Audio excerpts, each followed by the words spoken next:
Welcome back to the Old Soul Millennial channel. Our friends over at Bestarc agreed to send us out this 145 Mig Welder in exchange for an unbiased review video, so that's what we're going to do today. So I'm going to unbox this unit, talk about its features, and then we will test the unit out and see how well it actually performs. So, again, this is a Bestarc 145. It retails for $170, but it's currently on sale for $145. Now this welder is an inverter-based MIG welder. For the past 10 years, I've been using a transformer-based MIG welder. It's my Hobart 210 MVP, extremely reliable machine, and that machine retails for around $1,000. So this one on sale for $145 right now. I'm not really sure what to expect, being an inverter-based unit, and additionally, it's pretty freaking cheap.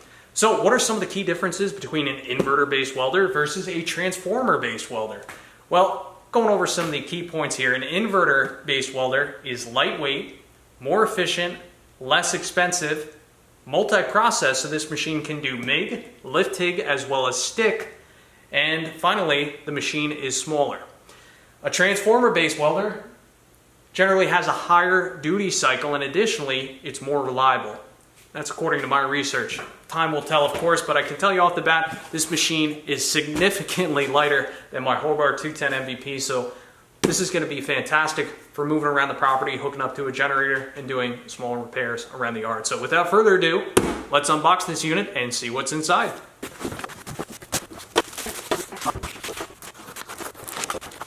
First things first, in terms of packaging, did a real nice job, plenty of foam padding, no damage to the unit whatsoever. Really nice finish. I honestly really like this color. This is one of my favorite colors, this kind of tealish color. Very lightweight machine. Weighs probably only 20 pounds. Included with the machine is also this strap. So if you'd like, you could attach this strap to the top corners of this machine, throw it over your shoulder and carry it wherever you need to carry it. But I mean, it's just so light. The strap is almost not even necessary, but it's nice that they included that. This is a dual voltage machine. Installed on the back of the machine is this 230 plug. However, they also include this adapter. So you would plug this adapter into the 230 end of the plug, then you could plug this into 115. So that is a really nice feature. Now, this machine comes with a MIG gun, and I would describe this as a pretty cheap MIG gun. Plastic, listen to the trigger. A lot of scrunching going on in the trigger, but you can hear a distinct click. So it's definitely a cheaper MIG gun. I like that there is a hook on the back. As for the cone, I wish it was copper. However, the tip is copper. You can see the gas ports right there, so it does appear to be adequate. Here's your ground clamp, and I'm surprised to see that there's actually a fair bit of copper on the ground clamp. So this should ground to our work very nicely. As for the length of the MIG torch and the ground line, both are 6 feet. Now, also what's nice is they include a stick welder stinger. This is also 6 feet, so it's pretty cool. Right out the bat, you can weld MIG or stick. Now, you can purchase a TIG torch for this machine. However, that's a separate purchase. You also get 6 feet of gas line. However, here's one of my gripes with this machine. They include the gas line, however, they do not include the regulator. So out the box, you can only weld flux corded or stick. You cannot weld solid cord wire because we don't have a regulator to hook up to the gas line. Why include this when you're not going to include the regulator? I'd much prefer to pay another $15, $20, get the regulator to be able to weld solid core or flux corded wire. So that's one of my small gripes with the machine thus far. Also included with the machine, you receive two 2-pound spools of wire. One is 1 millimeter, which equates to 0.040 wire. This is the flux corded wire. And the other wire here, this is 0.8 millimeter, which equates to 0.030 wire. And this is solid core, but it's useless to us because we don't have a regulator. You also receive 3 tips, 1030, 1035, and 1040. Some cheap Teflon tape for the gas lines, which we don't have a regulator for. Looks like a gas valve wrench. Also included with the machine are these 2 wire feed rollers. One of them was installed on the machine. However, I took it off to show you what they are and just talk about them real quick. So this machine can weld with 3 different diameters of wire, right? 1 millimeter, which is 0.040, 0.9 millimeter, which is 0.035, or 0.8 millimeter, which is 0.030. When you want to use a different size wire, it's important that you use the correct tip corresponding to that wire diameter. But additionally, you also have to flip-flop these rollers so that the wire is sitting in the proper profile to ensure that the wire feeds correctly. So if you want to have any success at MIG welding, it's critically important that you set up your machine properly. For example, if you wanted to use solid core wire in conjunction with shielding gas, which we're unable to do at this time, you would set up your machine to DCEP, or direct current electrode positive. And that is how the machine's set up right now. However, if you wanted to use flux corded wire, you would have to set up your machine to DCEN, or direct current electrode negative. So in order to swap this machine over to DCEN for flux corded wire, what we would do is we would take this connection, twist it counterclockwise. I believe this goes right to the MIG gun. We'll twist the grounding clamp connection counterclockwise, and we will plug the grounding clamp in to the positive side. Just give this a twist to the right clockwise. Do the same thing for the other connection over to the negative side of the machine, and now this machine is properly set up for flux corded wire. Now this first setting right here, 2T versus 4T, for MIG welding I would just leave it on 2T. Bottom left is your wire diameter setting. We have this set currently to gas, but we have flux corded wire or gasless wire installed in the machine right now, so we do need to adjust this to gasless. And then we have more options for our wire diameter, 0.030, 0.035, and 0.040.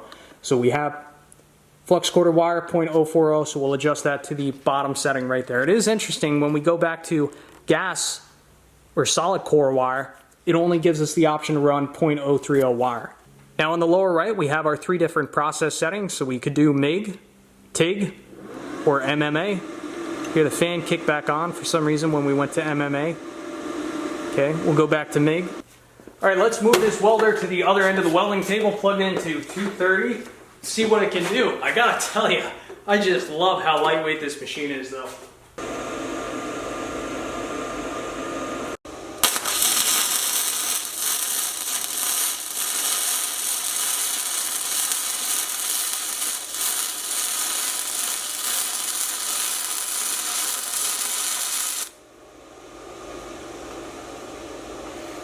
So I've been welding with this machine for about 10 minutes, and let's go over my initial thoughts. So I welded a single pass here and a single pass here, which you can no longer see. Single pass here, and this was a triple pass. So one thing that really frustrates me about this welder is that it does not have a wire speed control knob. And as somebody who does a lot of welding, that is critically important to have, because there's so many situations where you need to build up weld, add material, and not just fuse 2 pieces together. So by this machine not having a wire speed adjustment knob, it leaves its application somewhat limited. So I mean, on a good note, this is a single pass here, this is a single pass here, and we have a pretty nice looking weld. Nice stack, no porosity, good penetration. But over here, I mean, it took 3 passes for me to build up this weld, about an 1/8 inch, about a thickness of the material here. And I gotta say, it is a pretty good looking weld. Also, there's a lot of slag. You know, they probably sent pretty cheap flux corded wire, but also flux corded welding is inherently a pretty dirty process, and generally there's a lot of slag, but this just seems excessive in my opinion.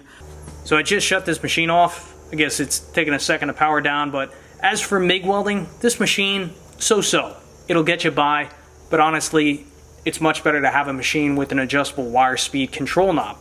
But let's give this machine another shot with some stick welding. So I have a 7018 rod, so let's set up this machine for DCEP. So we're gonna unplug our connection to our MIG gun. We're gonna switch our ground from positive to negative, and then our stick stinger, we're gonna plug that into the positive side, turn this machine back on.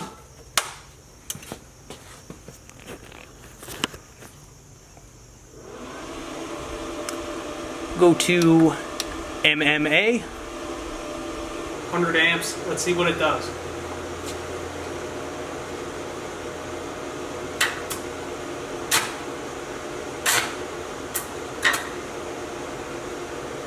try 120.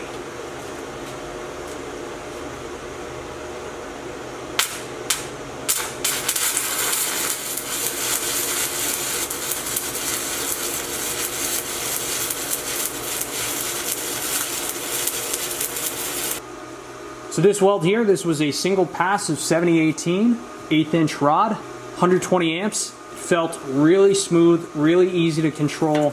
Let's knock off the slag and see what this weld looks like.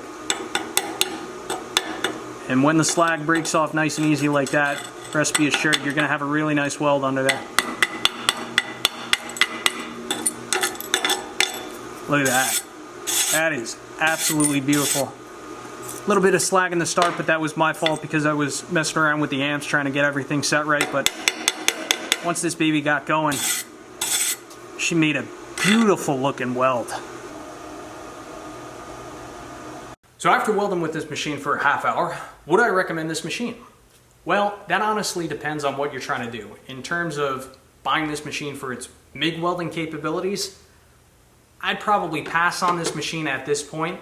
However, if you're looking for an awesome stick welder, I would buy this machine in a heartbeat. So let's talk about the MIG test for a second here. My biggest gripe with this machine, those of you that do any kind of serious welding know how critically important it is to be able to control your wire speed. Because oftentimes there's big V's or there's worn down parts that you want to build up that weld, right? With this machine not having a wire speed control knob, it leaves it very difficult for the welder to build that weld up. I mean, you saw that it was possible. It took me 3 passes to build that weld up an 1/8 inch, but it shouldn't be like that. With my transformer based welder, I turn up the wire speed and I can lay down an 1/8 inch thick weld in a single pass. So that's one thing I would like to see Bestarc improve, add some type of wire speed control knob. Now in terms of the smoothness of the MIG welding, I mean, it's a pretty smooth MIG welder, I'll give it that. The welds look nice, you know, it does all right, but I would not recommend this as a first MIG welder. Now, if you're looking for a good stick welder, a good cheap stick welder, boy is this your machine.